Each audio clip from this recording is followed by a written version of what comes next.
Hey, Rick, you got a stamp? A stamp? A stamp. You're actually going to send a letter? Yeah. No one uses snail mail anymore, Dad. Oh, shut up, Chumley. I asked you for a damn stamp and you give me a damn lecture. I bet you. But the best part, you never know what's going to come through that door. This is Pawn Stars. 1969. The Camaro. Basically, if you're over 45 years old, this was like the coolest car out when you were a kid. Chevy had to do something to beat the Mustang. The car's been fully restored from the ground up. It's perfect condition, ready to go. It really was. Wow, that's a clean engine. Put a lot of time in it. When I was 16, I would have given my left arm for one of these. The Camaro was... Okay. The trick is to ask Rick for something while the customer's in front of him, because he likes to act like a nice guy while they're there.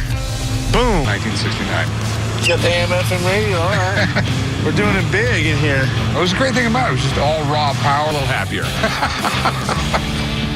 Even at this speed, I can pretty much tell this car is about perfect.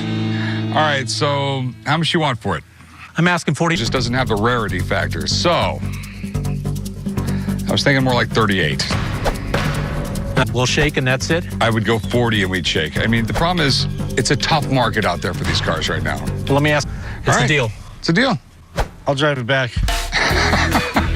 No, you don't get to drive it back. Drive it up to my shop, bring the paperwork with you, pick a place to eat. Look, there's the pizza menu right there.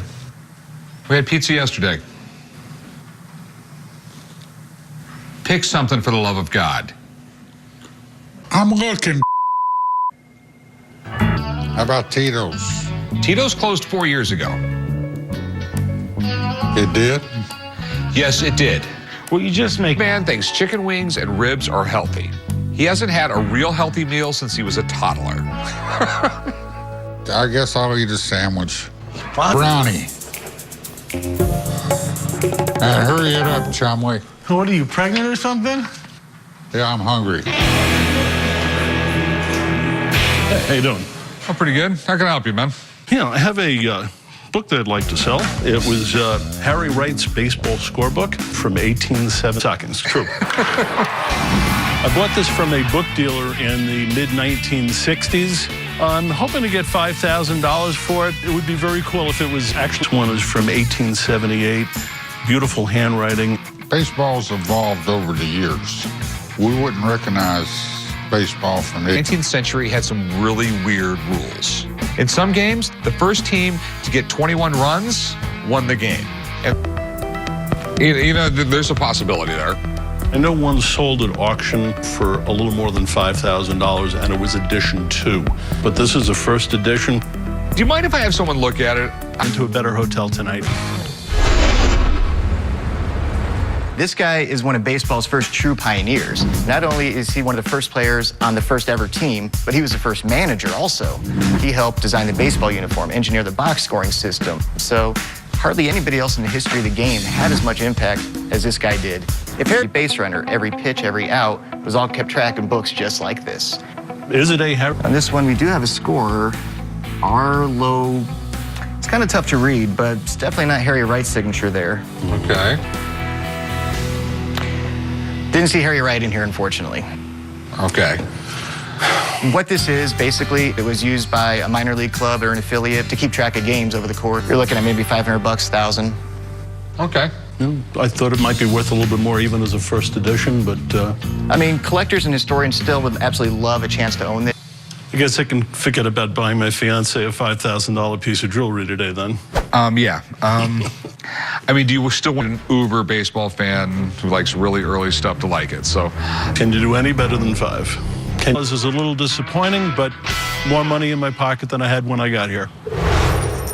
Lunch is here. There's my sandwich. Soda. Oh, pickle. The $16 would buy you a sandwich, a drink, and a damn dinette set to eat at. I realized back in your day you could have got that for a quarter, but it's a lot of food. A lot of money. It is, and I don't... way since LBJ was in the White House. Well, The price is wrong. whatever. Burt Ward. Is there a direct line to Batman? Hello, Batman. Anything less than that, I'd rather just keep it myself. Have you ever seen the old television show, Batman? Yeah, the one with like the clouds would be like, pow, Yeah. boom. All of a sudden they would stop and say, make sure you tune in next week. Same bad time, same bad channel. That's exactly right. The Batman... Autographs, and I had him sign it, and Burt Ward, Batman and Robin.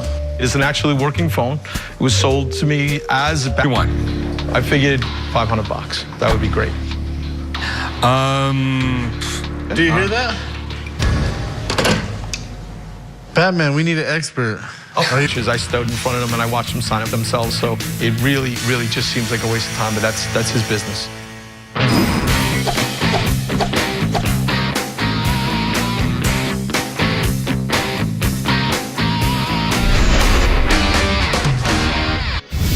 A guy came in with what he says is the original Bat Phone, signed by Adam West and... Thing, and I mean, before we even get into the autograph part of it, what do you have to tie it all in to help out, you know, your story here with this? And that I wish I... But it kind of grew this cult status. You know, I watched it in reruns in the 70s when I was a kid, and that red phone, come back over to the other side, and we'll do the same with Adam West. Clipped off on the top here.